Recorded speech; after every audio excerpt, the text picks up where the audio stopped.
Assalamualaikum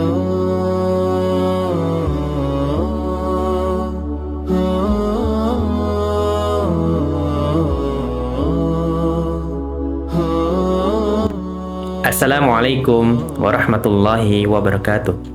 Alhamdulillah, alhamdulillahilladzi hada li hadza wa ma kunna linahtadi laula an hadanallah. Asyhadu an la ilaha illallah wa asyhadu anna Muhammadan abduhu wa rasuluh. Sahabat Al-Qudwah yang dirahmati oleh Allah, alhamdulillah kita bertemu lagi dengan bulan yang spesial yang kita tunggu-tunggu dan menjadi hal yang paling ditunggu oleh jutaan muslim di dunia ini. Sungguh orang yang muslim sangat berbahagialah ketika di momen bulan Ramadan ini Allah pertemukan kembali dengan keadaan sehat, dan juga kita bisa mendapatkan kebahagiaan dalam berkahnya umur kita. Sahabat Al-Qudwah yang dirahmati oleh Allah, kita tahu ini namanya bulan Ramadan, satu-satunya bulan yang menjadi hal momen terpenting di dalam hidup kita. Bulan Ramadan, hal yang paling dikhususkan oleh Allah. Tidak ada bulan yang Allah sebutkan di dalam Al-Quran, hanya bulan Ramadan saja yang Allah sebutkan di bulan tersebut. Allah Subhanahu wa Ta'ala berfirman, "Syahrul Ramadan alladzi unzila fihil Qur'an hudan linnasi wa bayyinatin minal huda wal furqan." Bahwasanya bulan Ramadan itu adalah bulan yang dikhususkan Allah untuk diturunkannya Al-Quran dan menjadikan Al-Quran sebagai petunjuk manusia dan bisa membedakan mana yang hak dan mana yang batil. Jadi Al-Quran menjadi hal untuk bisa menjadi contoh kita dalam rujukan dalam agama kita di dunia ini. Salawat serta salam semoga kita selalu tercurahkan kepada Nabiullah kita, Nabi Muhammad sallallahu alaihi wasallam. Karena Allah Subhanahu wa Ta'ala menspesialkan Rasul kita Muhammad untuk diutus menjadi nabi di dunia ini agar menjadi benteng terhadap pertahanan agama kita, untuk bisa sama-sama mendapatkan jejaknya, yaitu petunjuknya, sunnahnya Rasulullah SAW, yaitu hadis yang sahih dan juga Al-Quran dari petunjuk Allah Subhanahu wa Ta'ala. Kita berdoa kepada Allah Subhanahu wa Ta'ala agar sama-sama kita dimasukkan oleh Allah bersama Rasulullah juga dengan syafaatnya yang ditunggu-tunggu oleh umat manusia di yaumul kelak. Amin ya rabbal alamin. Sahabat Al-Qudwah, pernahkah kita melihat, pernahkah kita merenungi tentang artinya surga? Ya, kita melihat saja dunia ini penuh dengan keindahan. Ya, dengan keindahan tersebut kita harus mensyukuri, jangan sampai kita kufur terhadap nikmatnya. Allah mengatakan, la in syakartum la azidannakum inna azabi rabbi lasyadid. Kalau kita bersyukur atas nikmat Allah yang berikan, maka Allah akan menambah derajat kesyukuran kita. Akan tetapi jika kita kufur terhadap nikmatnya, maka ingatlah kata Allah, sesungguhnya azabku sangat pedih. Allah menjelaskan hal tersebut di dalam suratnya, surah Al-Ibrahim. Ya, kita melihat, kita renungi juga, jangan sampai bulan Ramadan ini menjadi bulan maksiatnya kita kerjakan. Namun ingatlah, bulan Ramadan menjadi bulan menjadikan aspek kita untuk target kita. Bulan target kita untuk sama-sama mendapat dan meraih pahala yang sebisa kita untuk kita maksimalkan. Namun ingatlah, ketika bulan Ramadan datang, jangan sampai kita sendirian untuk mengerjakan sesuatu kebaikan. Tapi ingatlah, ada saudara-saudara kita yang juga butuh dengan ilmu, butuh dengan kebaikan yang kita dakwakan untuk mereka. Artinya, jangan sampai kita mengkapling surga kita sendiri, ya, tapi sama-sama kita ngajak mereka menuju surganya Allah, terutama kepada keluarga kita, kerabat kita. Kata Allah di dalam Al-Quran, a'udzubillahi minasyaitonirrajim, Allah mengatakan, ya ayyuhalladzina amanu Qu anfusakum wa ahlikum naro.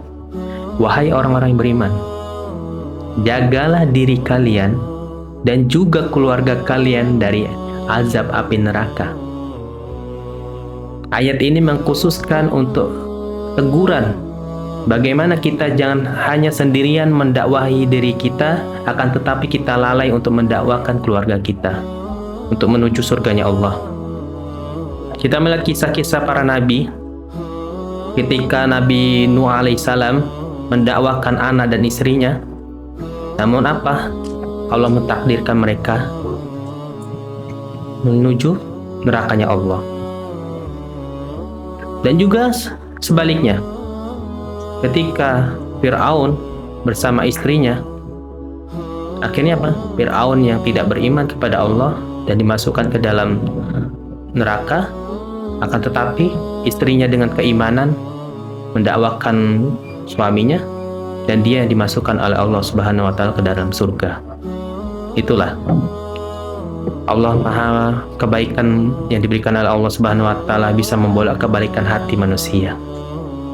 Maka yang terpenting ialah jangan sampai kita menasihati untuk diri kita saja, namun sama-sama kita untuk mengajak mereka menuju surganya Allah. Karena dunia ini hanyalah sementara. Apa yang kita banggakan untuk dunia ini? Tidak ada. Ya, sebaik-baik rujukan kita, ambisi kita ialah akhirat, dan kita akan kembali kepada Allah dengan hati yang bersih. Kata Allah, "Wadkhuli fi ibadi wadkhuli jannati." Ya, wahai golongan-golongan, ya, wahai golongan-golonganku dari hamba-hambaku, masukkanlah diri kalian ke surgaku. Ya, Allah menyebutkan di dalam surah Al-Fajr di ayat terakhir. Maka jangan sampai kita sendirian di surga. Ajaklah keluarga kita, ajaklah teman-teman kita, sahabat kita, ataupun teman-teman karir kita yang kita kerja di saat kita masih hidup. Jangan sampai kita bosan mendakwahkan mereka. Ingatlah, dakwah itu hal yang baik, dakwah itu hal yang mulia. Sampai-sampai Allah juga menyebutkan, "Ya ayyuhalladzina amanu taqullaha haqqa tuqatih wa la tamutunna illa wa antum muslimun." Wahai orang-orang beriman, bertakwalah kalian kepada Allah dan janganlah kalian diwafatkan oleh Allah dalam kondisi tidak beriman ketika kalian dalam beragama Islam. Ya, dan itu teguran Allah yang paling mulia. Ya, sampai kita diwafatkan Allah dengan kondisi yang buruk ketika kita meninggal. Maka dari itu, dunia ini hanyalah sementara. Ada riwayat mengatakan, ketika ada orang yang melakukan perjalanan jauh, ya, kalau kita menyebutkan dengan safar, dia melakukan perjalanan jauh, kemudian dia singgah di suatu pohon, dia istirahat sebentar, dan kemudian dia melanjutkan kembali dengan perjalanan menuju yang dia tujui. Seperti itulah gambaran dunia. Kita di sini di dunia hanyalah untuk singgah sementara, bagaikan kita menanam suatu bibit dan kemudian kita akan mendapatkan hasilnya nanti. Itulah dunia. Tidak ada yang kita kejar di dunia ini. Dan tujuan kita ialah kembali kepada Allah dengan hati yang bersih, dengan hati yang ikhlas, dan akan diridhoi oleh Allah Subhanahu wa taala. Ya, Allah menyebutkan di dalam Al-Qur'an itu, tujuan kita tidak lain hanya untuk beribadah kepadaku. Wa ma khalaqatul jinna wal insa illa liya'budun. Dan tidaklah aku menciptakan jin dan manusia dengan tujuan hanya untuk beribadah kepadaku. Ayat itu menggambarkan bahwasanya tujuan hidup manusia hanya untuk kembali kepada Allah saja, dengan hati yang bersih, dengan membawa bekal yang kita sesuai dengan kesanggupan kita di dunia. Kita berdoa kepada Allah Subhanahu wa taala, jangan sampai kita diwafatkan oleh Allah dengan golongan orang-orang terakhir yang masuk surga, karena Digambarkan di dalam riwayat, orang yang terakhir masuk surga saja itu diberikan nikmat surga khusus oleh Allah dengan 10 kali lipat dunia dan isinya. Itu saja hati manusia yang terakhir masuk surga saja dia sangat gembira. Apalagi ada riwayat mengatakan 70.000 golongan yang Allah khususkan mereka itu tidak akan diazab, ya, tidak ada azab baginya, tidak ada hisab pun untuk dia, ya, tidak ada hisab juga bagi dia. Maka kita berdoa menjadi golongan tersebut untuk bisa sama-sama masuk ke dalam surganya Allah, yaitu surganya Firdaus, surga yang kita akan dinanti-nantikan untuk bisa bertemu para nabi, para sahabat, dan juga para orang-orang yang kita cintai. Mahabbatun minallah, mahabbatun minan nas. Kita cinta kepada Allah dan kita juga akan cinta kepada manusia apabila kita sama-sama untuk menunjukkan kepribadian kita yang baik. Subhanakallahumma wa bihamdika asyhadu an la ilaha illa anta astaghfiruka wa atubu ilaik. Wassalamualaikum warahmatullahi wabarakatuh.